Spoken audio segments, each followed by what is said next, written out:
an Unspoiled Network podcast.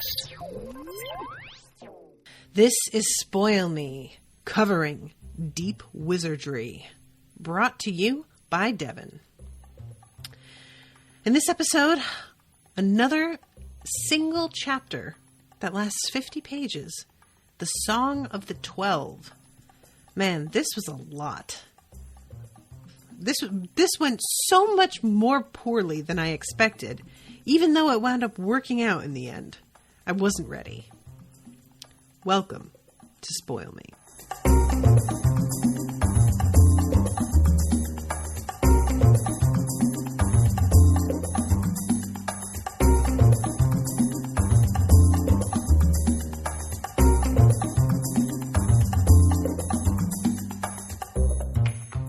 Welcome to the show, everybody. I am Natasha, and thank you again to Devin for commissioning this episode. Yeah, guys,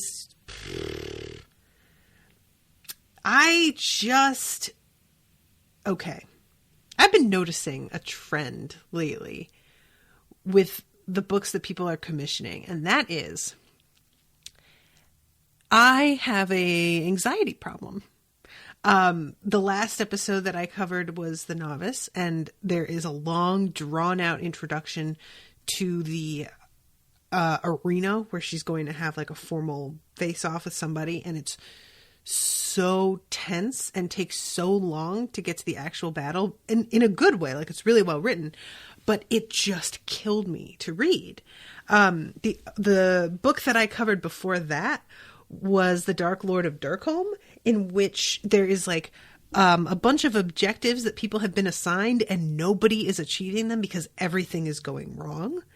And then in this, we have our crew heading down into the crushing depths of this like no man's land, literally, where they have been warned they only have so much oxygen to survive. And if they don't have enough, they don't have time to get back to the surface and get more before they're dead.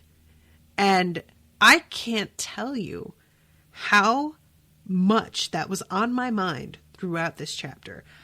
I was really surprised, actually, that it's set up so hard, and then it doesn't really turn out to be an issue. I kind of thought that there was going to be some sort of moment where someone isn't sure they're going to make it to the top. And it turns out it's a concern for sure. And so they need to get things done like a little bit quicker than they ordinarily would do. But it isn't this like panic moment at the end, which I fully expected. And I'm not sorry, because I didn't need that on top of everything else that has gone wrong. It's just, y'all. Okay, so let's start talking about this. First of all, let's discuss, and I think that this is a really good way to start this chapter now that I know what happens. You know, I didn't really understand when we started it off why we were doing this.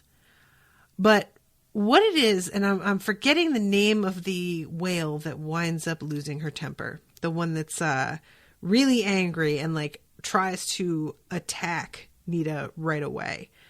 But she turns out to be, I had thought Hotshot was going to be the one that fucked the song up because I knew somebody was going to have to fuck it up. Like, something had to go wrong, right? Although it seems like the song is plenty tense enough, even if things go right. But the one who winds up being tempted out of following the instructions that she is supposed to is the whale who has the most bitterness towards humans for destroying her habitat, which is really understandable. And this chapter starts off with some pretty intense descriptions of how much we fucked shit up. So I'm just going to read this so you guys get the full, like... Hudson Channel begins its seaward course some 20 miles south of Ambrose Light, trending first due south, parallel to the Jersey shore, then turning gradually toward the southeast and the open sea as it deepens. Down its length, scattered over the channel's bottom as it slowly turns from gray-green mud to gray-black sand to naked striated stone, are the broken remnants of 400 years seafaring in these waters and the refuse of 300 years of human urban life mixed randomly together. There are new, almost whole-bodied wrecks lying dead on their sides, atop old ones long since gone to rot and rust. Great dumps of incinerated wood and ash, chemical drums and lumps of coal, and jagged piles of junk metal, sunken, abandoned buoys, old cable spindles, unexploded ordnance and bombs and torpedoes, all commingled with and nested in a thick ooze of untreated, settled sewage, the garbage of millions of busy lives thrown where they wouldn't have to look at it. The rugged bed of the channel starts out shallow, barely a fathom deeper than the seabed that surrounds it. It was much deeper once, especially where it begins, but the ooze has filled it thickly, and for some miles it is now hard to tell that any channel at all lies under the rotting trash, under the ancient, faded beer cans and the hubcaps red with rust. Slowly, though, some 20 miles down the channel from its head, an indentation becomes apparent, a sort of crooked rut worn by the primordial Hudson River into the ocean floor, a mile wide at the rut's deepest, 5 miles wide from edge to edge. This far down, 40 fathoms under the surface and some 60 feet below the surrounding ocean bed, between a great wide U of walls, the dark sludge of human waste lies even thicker. The city has not been dumping here for some time, but all the old year's sewage has not gone away. Every stone in the deepening rut, every pressure-flattened pile of junk on the steadily downward sloping seabed around the channel is coated, thick and black. Bottom-feeding fish are few here. There's nothing for them to eat. Krill do not live here. The water's too foul to support the microscopic creatures they eat, and even of a summer night, the thick olive color of the sea is unchanged. Yo. That's fucking depressing. Hi. Bummer. Am I right? Jesus Christ.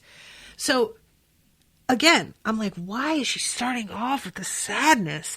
And it really is a nice setup, because you find out later that the way the lone force seduces somebody into betraying their side is by playing into their rage, their very justifiable, understandable rage at the way they've been treated, and convinces this person that if they join forces, the lone force will be able to annihilate human beings, which I don't doubt they could do. No, asterisk, I believe him. And I say him because, like, you know, last time we saw him, he was a he. It is really understandable. This is like some shit where, this is Killmonger shit, right? Am I wrong? You guys, you've seen Black Panther, right? Killmonger is one of the more understandable villains in a lot of ways, because he is so angry at white people and colonialism for destroying black culture and black countries and stealing and pillaging and giving nothing back and punishing and just basically ruining the planet. He isn't wrong, but he also wants to straight up annihilate all white people from the face of the earth, which isn't a super plan either. I understand the impulse, though, deeply. So this is an unexpected turn that I think was really smart, and its setup at the beginning of the chapter pays off a lot. I just couldn't understand why it was like dwelling on this so much. And it's just such a bummer, you know? So, okay. Then comes the thing that makes me anxious. I warn you all, Cerise said, as the 11 gathered celebrants and Kit hung there, looking down into that darkness at the head of the Hudson Canyon. Remember the length of this dive. Take your own breathing needs carefully into consideration, and tell me now if you think you may need more air than our spells will be taking with us. Remember that at the greatest pressures in the below, you'll need more oxygen than you usually do, and work will make you burn more fuel. If you feel you need to go to revise the breathing figures on the group spell upward, this is the time to do it. There won't be a chance later after we've passed the gates of the sea. Nor will there be any way to get to the surface quickly enough to breathe if you start running low. At the depths we'll be working. Even a sperm whale would get the bends and die of such an ascent. Are you all sure of your needs? Think carefully. Yo, guys. I can't. Oh my God, this made me so anxious. And then I remind you also one more time of the boundaries of the pressure protection spell. They're marked by this area of light around us, which will serve the added purpose of enabling us to see what's going on around us. If we need to expand the boundaries, that's easily done. But unless I direct you otherwise, stay inside the light. Beyond the lighted area, there's some direction for a limited area, but it's erratic and don't depend on it. Otherwise, you may find yourself crushed to a pulp. Yo. You know, I just was not ready for, like, how incredibly dangerous this was. Like, I knew it was, but until she phrases it like this, until she specifically is like, oh yeah, whatever air we've packed is all there is.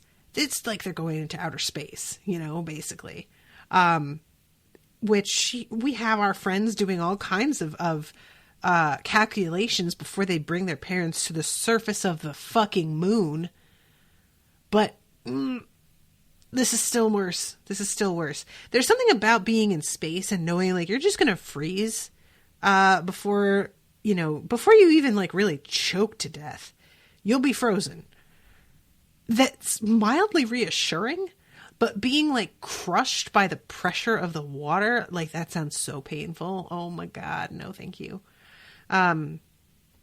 So they hang out up there, making sure that everything is cool for a second. And then they take their dive. And Nita is really not feeling this.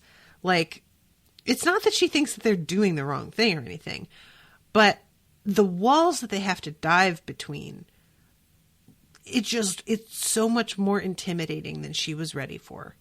It says on the nautical maps in their manuals, the canyon had looked fairly innocent, and a drop of 25 feet in a half mile had seemed gentle, but Nita was finding the reality that rose in ever-steepening battlements around her much more threatening.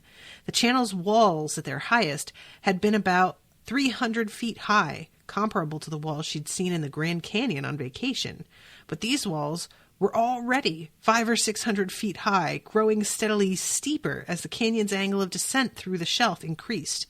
If Nita had a neck to crane back, it would already be sore. As it was, she had something much worse, a whale's superb sonar sense, which told her exactly how puny she was in comparison to those cliffs, exactly where loose rocks lay on them, ready to be shaken down at the slightest bottom tremor.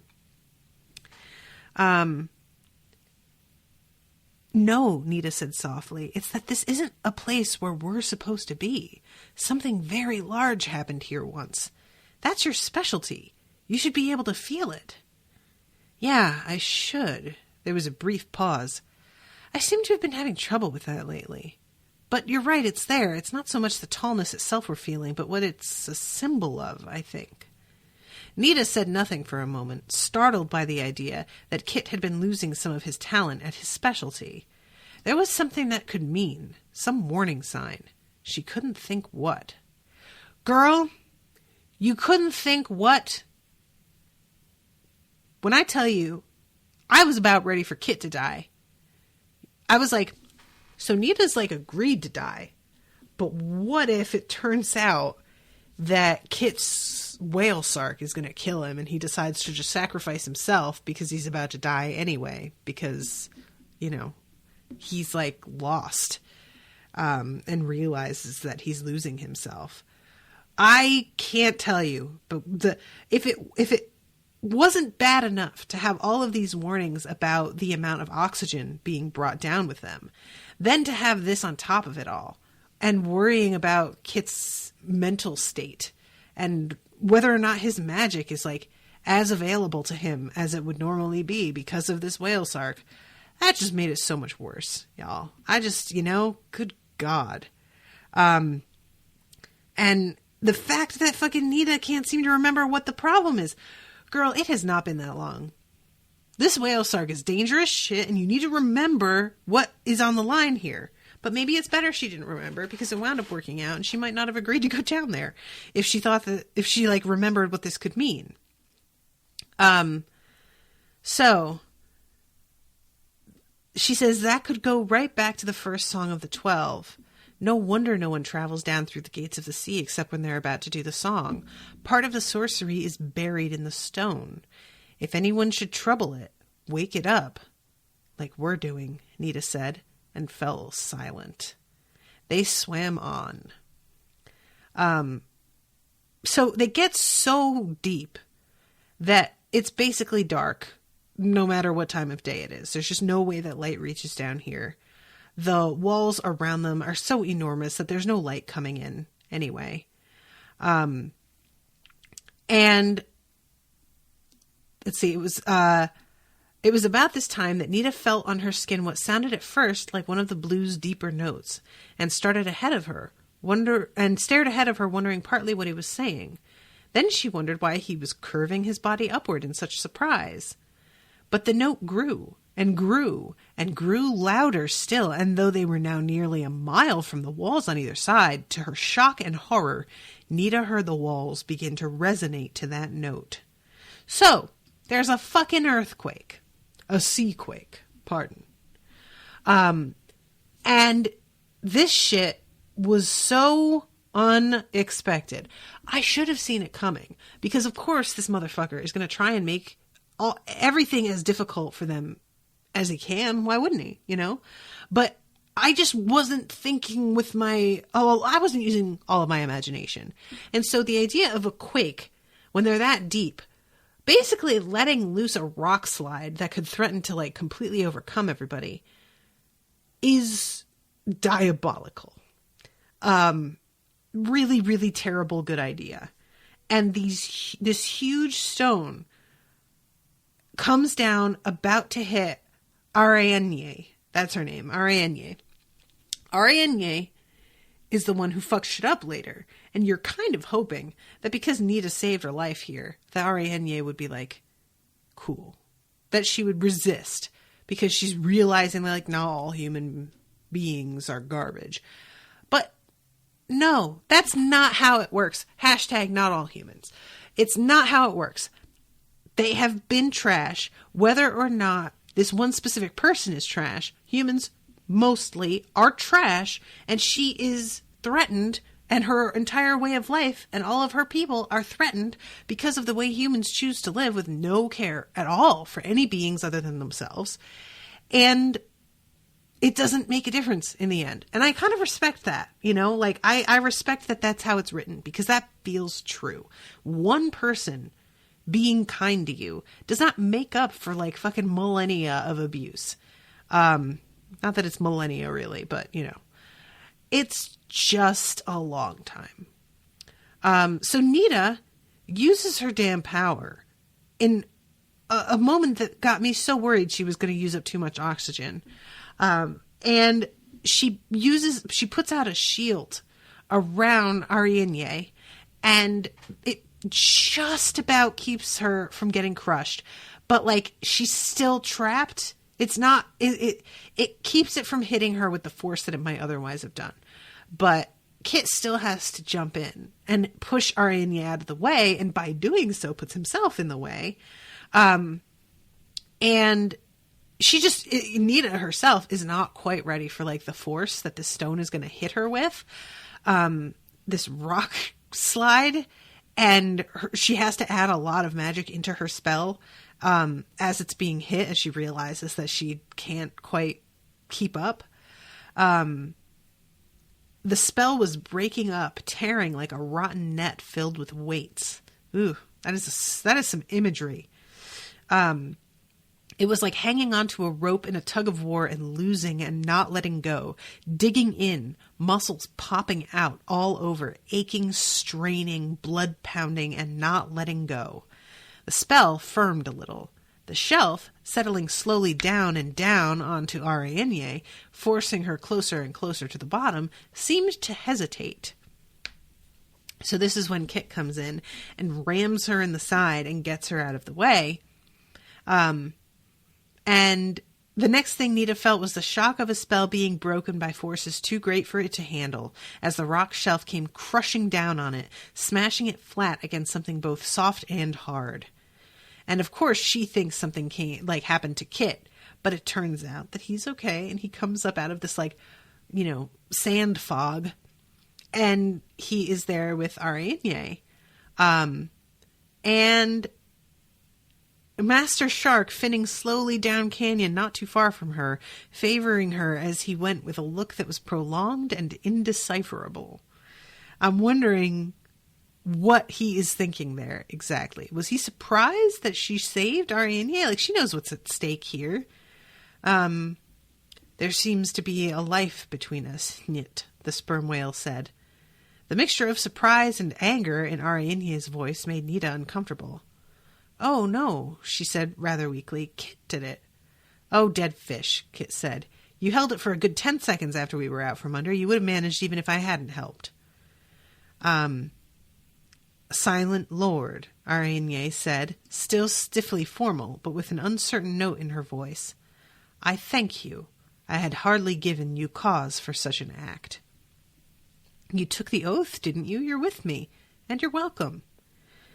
So she moves on from this, and again, it's like a moment of hopefulness that Ariadne is going to forgive her, but she's still obviously really angry. She's trying to get control of herself, as we see afterwards, but I will get to that moment in a second, because now they get attacked by fucking krakens. You know what this reminds me of? This reminds me of going through the mines of Moria.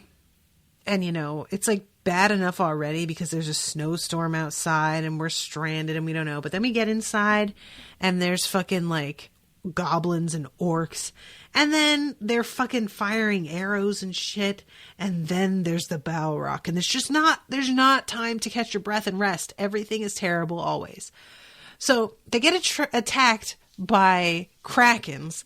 And here comes like one of my favorite moments. The celebrants also had the advantage of being wizards. Nita was terrified at first when she saw one of the krakens come at poor, slow Roots. And poor, slow Roots raised her voice in a few squeaky little notes and simply blew the giant squid into a cloud of blood and ink and black rags of flesh. Yo, poor slow Roots. Damn, that's harsh. So yeah, this is your fault, Ariadne cried angrily at Nita during one or another of the attacks. Nita simply turned away in no mood for it. Her face hurt from ramming krakens. She had bruises from their suckers and a stab from one's beak, and she was sick of the smell of blood and the galling sepia taste in the water. The problem, and the only reason Nita didn't answer Ariadne hotly back, was that there might have been some slight truth to the accusation. According to Carl and the manual, the same pollutants that caused cancer in human beings, that had caused the U.S. Fish and Game Service to warn people on the Jersey Shore against eating more than one ocean-caught fish a week, were getting concentrated in the squids' bodies, changing their DNA, changing them. The food the krakens normally ate at the great depths was dying out, also from the pollution. They had to come up into the shallows to survive. The changes were enabling them to do so, and if it was starving, a hungry kraken would find a whale perfectly acceptable as food. But Sri says, that's bullshit. The krakens are here because the Lone Power has decided that they need to be here to fuck us up. This has nothing to do with them, which maybe is true also. I don't see that the Lone Power and pollution are necessarily mutually exclusive, but I get her point. So then they start talking about, like, you know, what, like, whether the lone power's attempts to wear them down are going to be effective. Thankfully, Sri says, as she puts it, I brought a lot of extra air, way more than the group felt it needed, which I just really want to know how that works in terms of magic. Like, how does she bring it with her? Does she have a certain, like, you know, of course, in my human brain, all I can picture is something like scuba tanks, you know? But obviously that's not really what's happening here. So is it like she's got a connection somehow to the surface and she's able to siphon air down, but like only up to a certain amount? Or is she pulling the air out of the ocean water around her? Does it have anything to do with like the protection spell from the force of the pressure? I'm just curious, like, how that works, you know? So, once out into the plain, we'll be practically under the shadow of the sea's tooth, close to the ancient site of the song, and once our circle is set up, they couldn't get in unless we let them. Which we won't, Sri said. Let's waste no more time. This is going to be the fastest song on record. Arianya, you're done. How do you feel? And this is the part. The sperm swayed in the water, testing her heeled tail. Well enough, she said, grim-voiced, though not as well as I would if this human were. And Arianya broke off. Pardon me, she said more slowly. It was an ill thought. Let me go help Kit now. She's trying, but it's tough. You know, she's trying, but the lone power just knows how to, like, fucking get in there, man, and just mesh it up. And Kit, meanwhile, is just acting real weird. Kit had been fighting with a skill, and heaven help him, a relish that Nita would never have suspected in him. I'm not sure it's the Sark doing this, she thought. I keep thinking that Kit might actually be this way, down deep. Then Nita stopped. What makes me think it matters one way or another? In a few hours, anything I think about Kit will make no difference at all. But I can't stop acting as if it will. Habit is hard to break. So that's interesting. I keep thinking that Kit might actually be this way, down deep. She's worried about Kit being too bloodthirsty. And this is something that, obviously, by the end of this chapter, hasn't been dealt with. She doesn't think it's the whale sark. If we have a case of Kit being a little too bloodthirsty, I wonder how that's going to work out with him trying to be on the side of right. I just because I am somebody who struggles with this. It's more than just like a bad temper. Because it's not just that.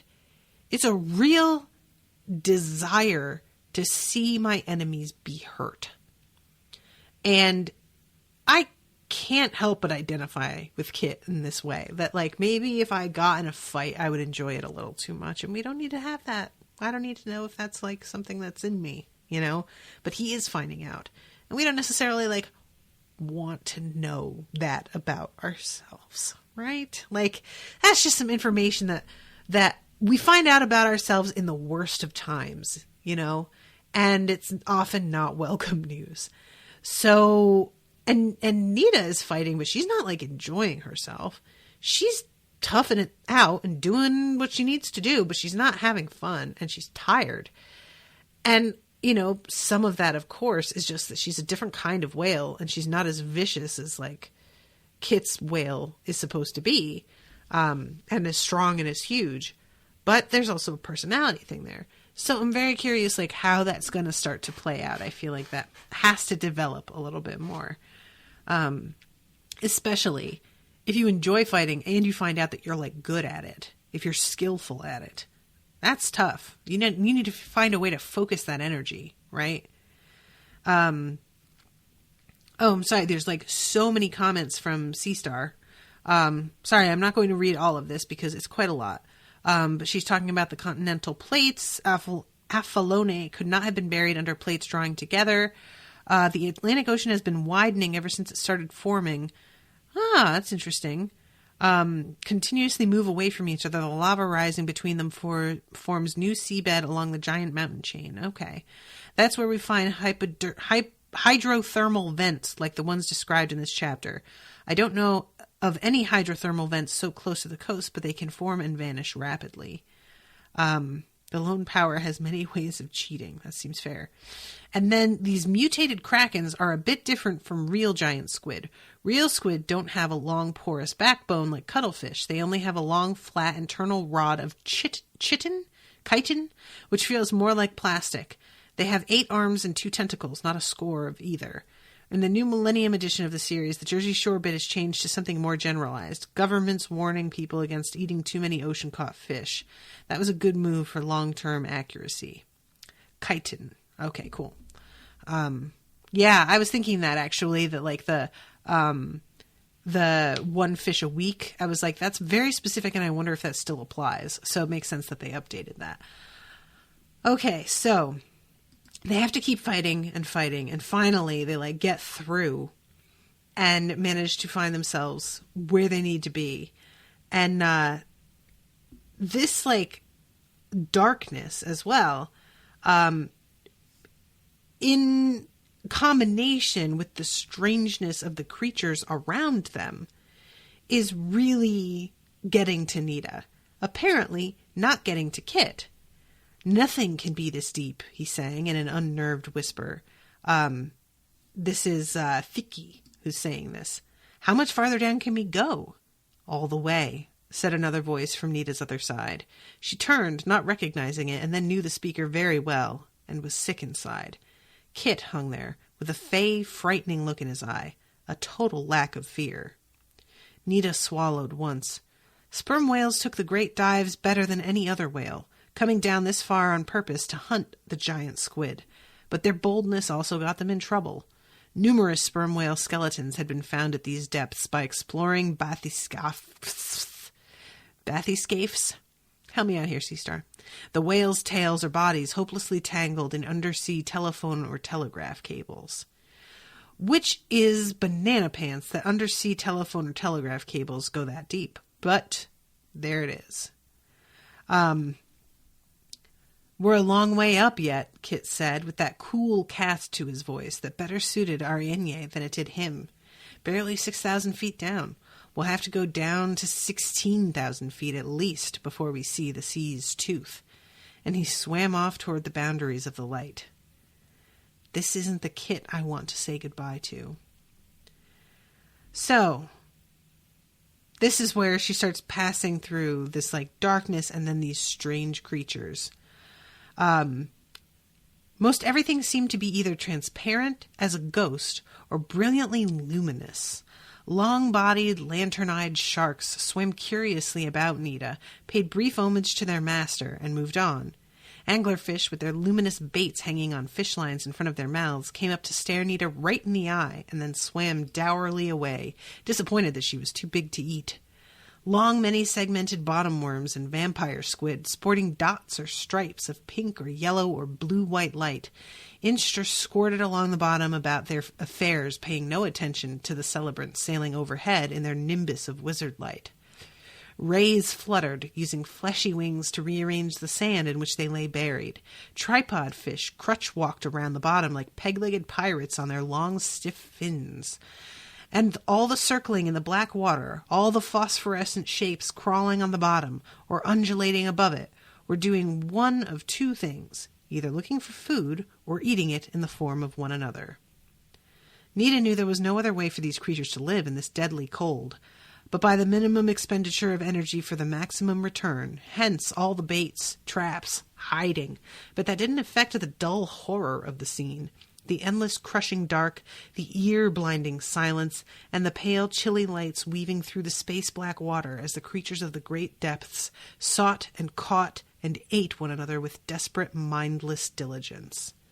The gruesome power of the besetting horror brought Nita wide awake. Yikes! This is seriously, like, moody, you know? And this is when Nita, like, she really starts to feel that there's something here. It's described as feeling like a haunted house. And then she thinks of a question that had not occurred to her before, which is, why, if this is the Song of the 12, are there only 11 of us singing? Which, for some reason, I had not thought of, because I assumed that Kit played some role in this. It turns out he doesn't really. But I thought he would. And Ed says, the 12th is here.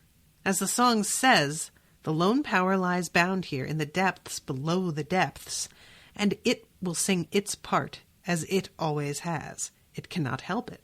Indeed, it wants to sing. In the temptation and subversion of the celebrants lies its only hope of escape from the wizardry that binds it. And if it succeeds?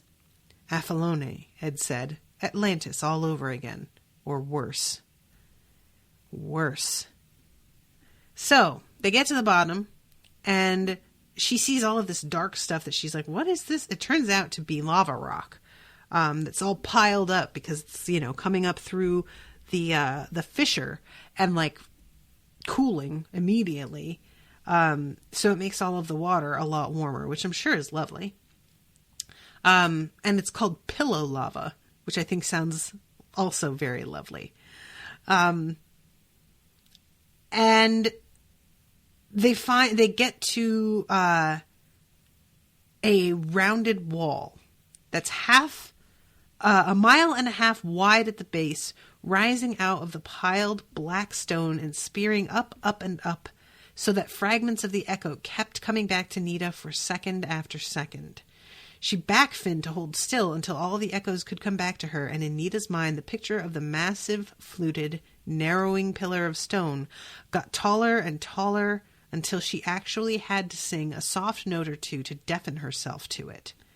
Ooh, that is really intense. Like, it's too much for me to understand, so I'm going to need you to stop explaining it to me, sounds. Is basically where she's at. Ooh, that is a lot. And everybody is, like, dwarfed by the size of this thing. And she's looking around. There's no coral down here. But she does see that there's a lot of, like, stone sticking out that she can throw herself on that's really sharp. As sharp as glass knives. So she's like, all right, well, that'll do it. Like, Nita has really resigned herself that she's going fucking through with this. So they start their songs. And everything is going the way that it's supposed to. People are going a little faster than, you know, they did during practice because they have less time left. Chief among their problems at the moment was the sudden appearance of a new whale. It was puzzling. The sea had given them no warning, as she had in times past, that this was about to happen. But they were the the lords of the humors, and they would comport themselves as such. They would decide the question for themselves. Under whose mastery would the stranger fall? Nita, who had backed out of the circle after the invocation, hung shivering in the currentless water as the song shook the warm darkness around her. Part of what she felt was the same kind of trembling with excitement she'd felt 100 times in school when she knew she was about to be called on. But there was also something else going on. She had felt it start with the invocation and grow stronger with every passing second. That sense of something waking up, something rousing from sleepy malice, awakening to active, alert malevolence. It waits, Ed had said. It was a certainty, as sure as looking up towards a lighted window and seeing the person who's been staring at you drop the curtain and turn away. Yikes, that is a fucking image. So then comes this song, so let this stranger sing his piece, what he desires of us. There's sea enough, and time to hear him, though he sing the darkened moon to full and back again. Aye, let him speak. And to Nita's shock and fascinated horror, an answer came.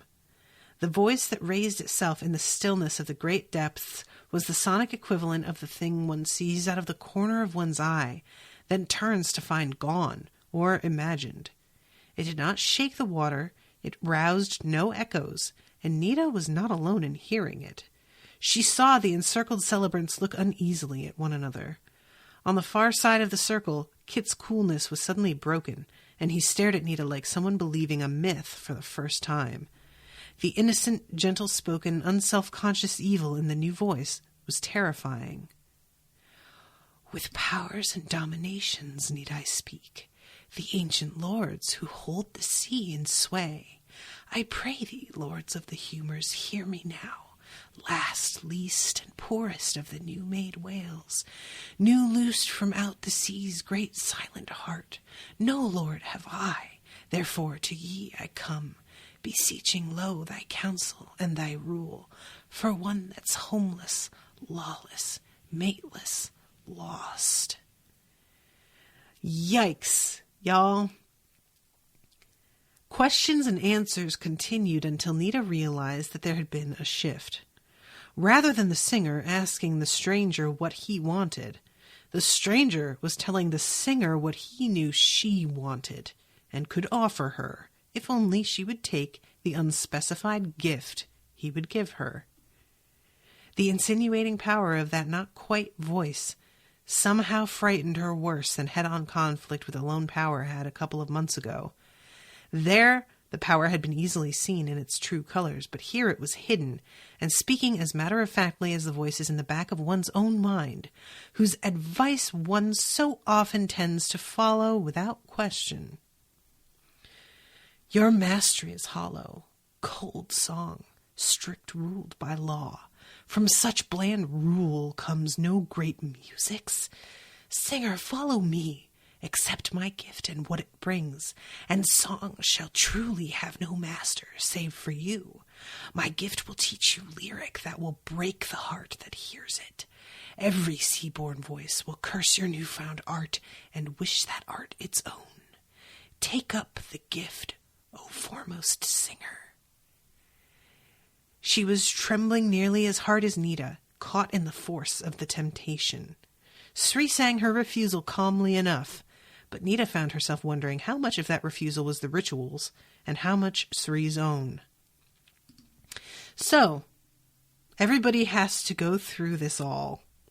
Everybody gets tempted with their very specific thing that the lone power knows they want.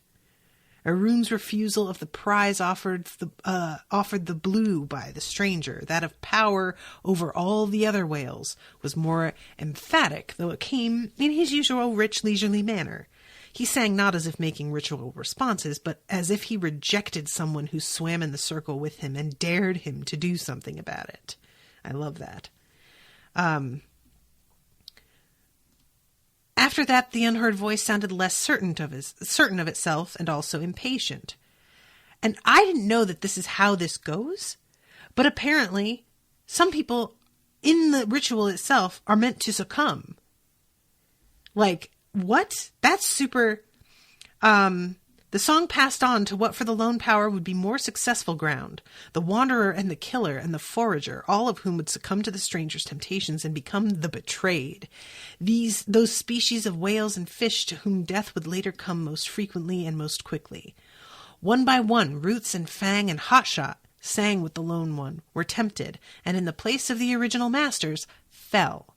Nita tried to keep herself calm, but had trouble doing it, for each time one of the celebrants gave in to the lone one's persuasion, she felt the voice grow a little more pleased with itself, a little more assured. So, that's really scary. I didn't know that's how this went, exactly. And then, finally, there's the last one, the undecided. Their parts were the most difficult, being not only the longest sung passages, but also the most complex. The undecided argued with the lone power much more than did the untouched, who tended to refuse quickly, or the betrayed, who gave in without much fighting. Yo. This is a lot. The strain began to show as the power offered him all the hidden knowledge of the great deeps, and the sounder's song went from smooth-flowing melodies to rumbles and scrapes of tortured indecision. The listener fared no better. Thicky sang steadily enough to begin with, but when the voiceless voice offered him the power to hear everything that transpired in the sea, he hesitated much too long, so long that Nita saw Sreed look at him in surprise and almost speak up to prompt him. It was bizarre. In rehearsals, Thicky had the best memory of any of them. He finished his verses looking troubled and seemed relieved to turn away. Ooh. The whales picked have to be close in temperament to the original celebrants, loving the same kinds of things, but it makes them vulnerable to the temptations, too. And then comes Arianye. This shit. She showed no sign of the unease that had troubled the others. Her singing was polished, superb, her manner poised, unruffled, and royal. The voice that answered her was as sweet and poised as her own. "And do you then desire no gift of mine? You who have lost so much. Ah, no, you have strength of your own. Indeed, great strength of jaw, of fluke, of fin. Fear goes before your face, but sorrow follows after. What use strength when slaughtered children rot beneath the waves, when the sweet mouth that you give suck is gone, rent to red tatters by the flensing knives, and when the second heart that beat by yours lies ground for dog's meat in a whaler's hull? Grey one, accept my gift and learn of strength." Yo! Learn power. Learn how wizardry may turn to serve your purpose, sinking the whalers deep, taking the brute invaders' lives to pay for that small life that swims the sea no more. Take up my gift. There is another life. She saved. What matter? As if brutes who fear the sea are capable of thought, much less of love. Even a shark by accident may save a life, then turn and tear the newly saved. Take up my gift and take a life for life, as it was done of old. Guess what this bitch does? Takes a life. Well, she tries. I should have seen this coming, but I did not. Kit just barely manages to slam Nita out of the way. And fucking Fang is like defending her. Sri is trying to defend her. Everybody's wounded and the master shark is here, so that's like worrying some people because that's not the bleeding that's supposed to be happening. Things just start to get wildly out of control. So Kit gets led through the oath. He has to take the oath so that he can sing in her place. And he hasn't practiced, but he manages to pull this off. If the song had been frightening before, it was becoming frantic now. Underneath them all, the celebrants could feel some malicious force straining to get free. So, guess what? It does for a second. It gets free and turns into a fire snake. Y'all, talk about not ready. Apparently, now, again, Sea Star, maybe you can tell me this. Does water, when under enough pressure, burst into flame? Is that true? Because that's insane. Rosalie's telling me that my voice is so creepy when I do that. Good, because it's creepy in the book, so I'm hoping I'm doing it some justice. Oh, man. Sea Star says that Roots was offered all-you-can-eat pancakes at the Ocean IHOP. Oh, that's funny. Okay. this turns into basically a free-for-all, because this fire snake is so... It's gotten enough power out of fucking the song up that it's able to get a tiny bit loose. A tiny bit loose, just a little bit.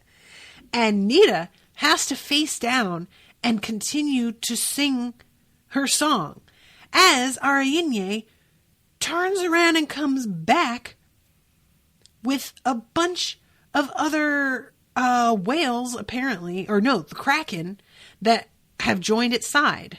So they get Ariadne trying to kill her as she's singing the song, and the Kraken trying to fuck shit up for everybody else. Meanwhile, Ed is like, okay, you know what? You gotta give me your power right now. We need to fucking fix this. I need to call for help. And for a second, she's like, I'm not doing that. I've only ever done that with Kit. Holy shit, you are a shark. This is a bad idea. And then she remembers, do what the knight tells you and don't be afraid to give yourself away, which was the advice from Peach. And she says, all right. And she gives Ed her power, and Ed is able to use that power to send out an amplified call for help, which winds up attracting so many sharks. So very many sharks. Oh my God. And as this is happening, by the way, Kit has lost the power of speech, because that whale shark is like totally taking over, and he is going bananas. Killing fucking Krakens right and left.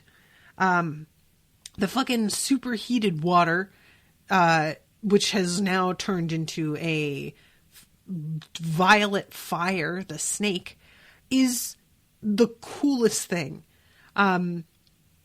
It's just letting go of its grasp on part of that long burning body that stretched away as far as the eye could see from east to west.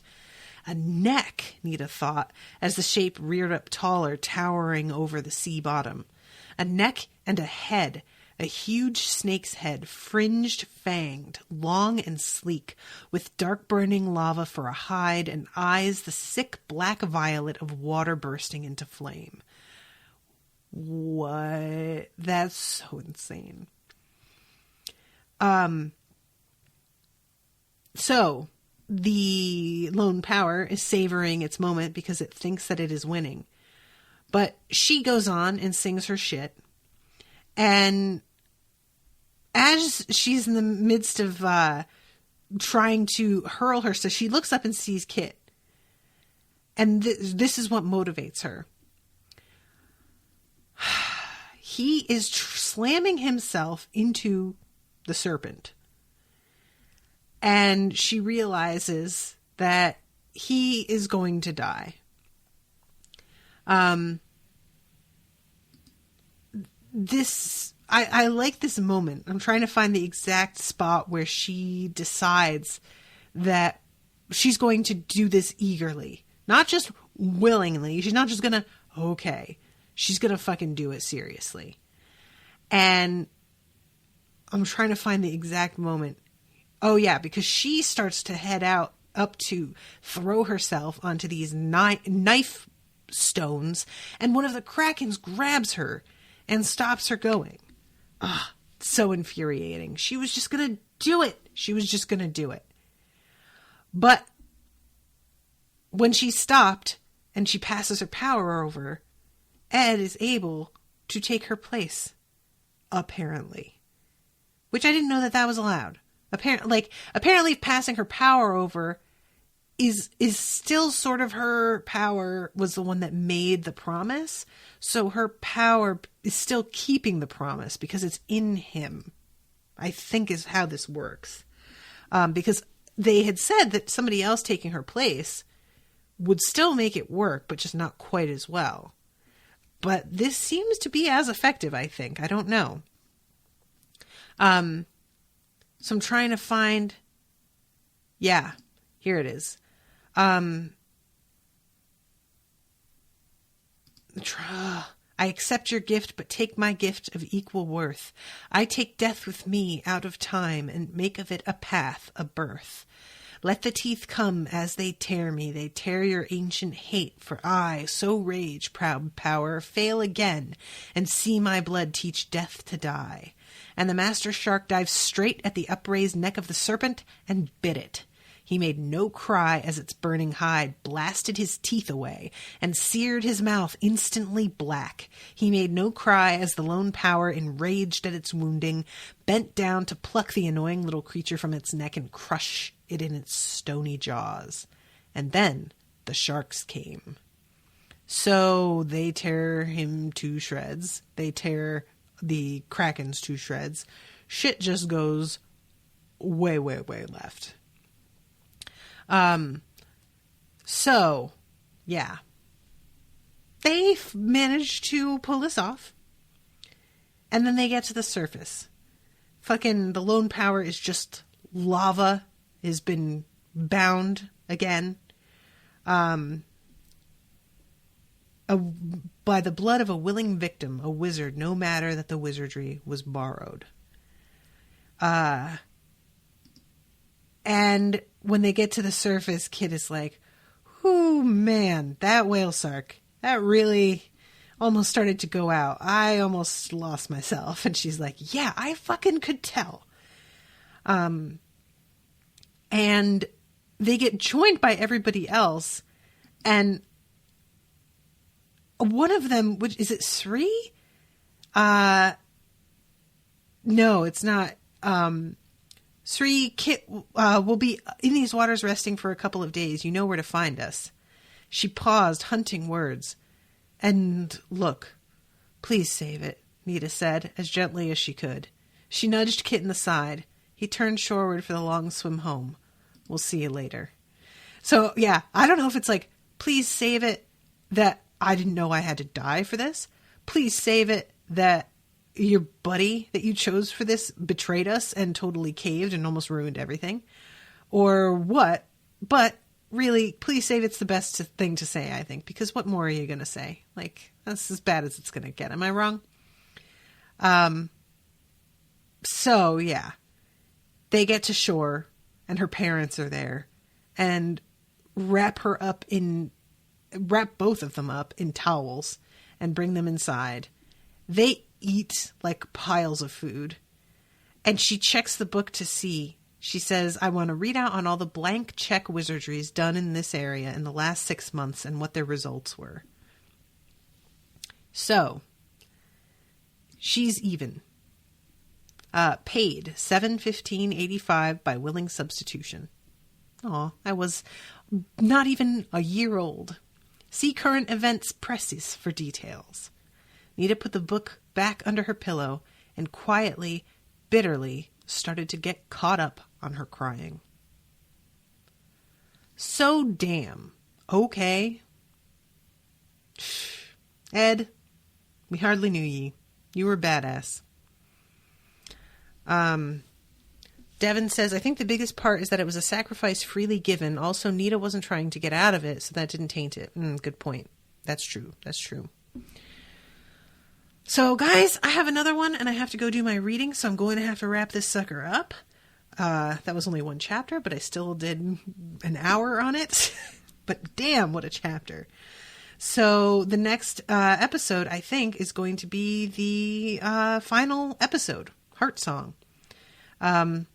And I don't know what that looks like, how many chapters or how many pages that is, but I only read this one. So, you know, if they want to commission the Heart Song and maybe the first 20 pages in the next book to make up for it, whoever feels like commissioning the next bit can do that if they like. And yeah, I am really loving this series. So thank you all so much for introducing me to it. And thank you all so much for coming as well. There were 6 people here. This is a lot for me other than like Veronica Mars, which gets a pretty big crowd. So it's lovely to have so much activity and so many people contributing their thoughts and everything. So I appreciate all of you. And hopefully I will be seeing you soon with a new episode. Toodaloo, motherfuckers.